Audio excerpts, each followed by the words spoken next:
Adobo, probably the most popular way of cooking food in the Philippines. One can adobo kangkong or water spinach, fish, squid, octopus, beef, chicken, pork, and a lot more. Adobo is just Filipino comfort food at its finest, and there are so many ways to cook it. But if you ask me, one of the best ways of cooking it is using firewood in a traditional Filipino kitchen, or what we call in Bisaya as Abuhan. It is rare to find an Abuhan in major cities these days, for obvious, practical, and environmental reasons. But in most provinces, you can still be in luck. In this episode, we are joined by CCA Chef J. Recio. Chef J will demonstrate to us how to cook and plate the all-time Filipino favorite, the pork adobo, using traditional ingredients sourced locally in Manila and at Sweet Bee Farms in Impasugong, Bukidnon. And most importantly, cooked inside our traditional Abuhan.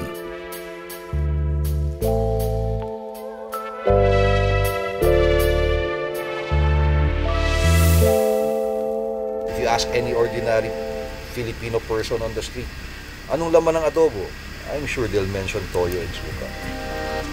So ang gagawin natin, classic tayo. It's time to do everybody's favorite, no? Classic Filipino adobo. We'll start with some onions. Very minimal prep for this dish. Very basic ingredients as well.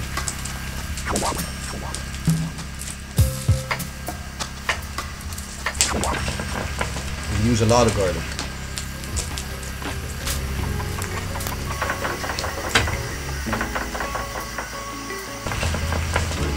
Best cut to use for adobo, of course, the one with a lot of fat. We're using pork belly.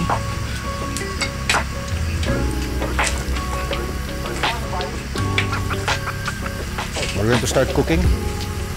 We start with a little bit of oil, and then render again my pork. Put my pork, let it sweat, let it release its oil.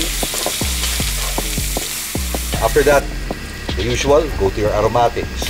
Add your onions, add your garlic, and then your bay leaf, and then peppercorns.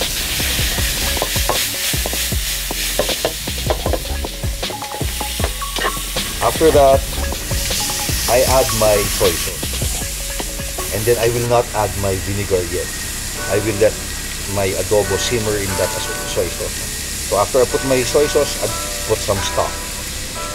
The stock is meant to cook your pork. Yun yung boiling liquid mo to cook your pork. So once it's simmering, siguro mga 5 minutes before my adobo is completely cooked, that's the time that I will add my vinegar. The remaining cooking time I will spend in trying to cook off that powerful, pungent vinegar smell. And then I'll just let it cook until completely done na si pork. I like the adobo that is quite oily. May kita mong nagsaseparate na yung toyo dun sa mantika. That's how I want my adobo. Others kasi they like it saucy naman. Others would like it a little bit drier.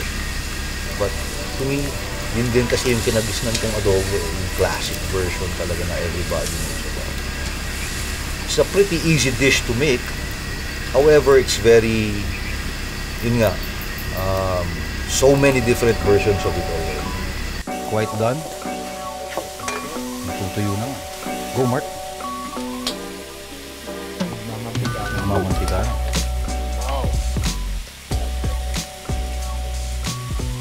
Salty too much for additional balance naman. Balance na.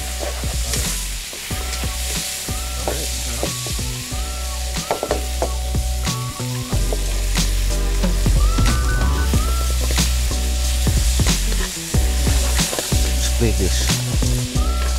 Right. Classic adobo. Whew. What a day.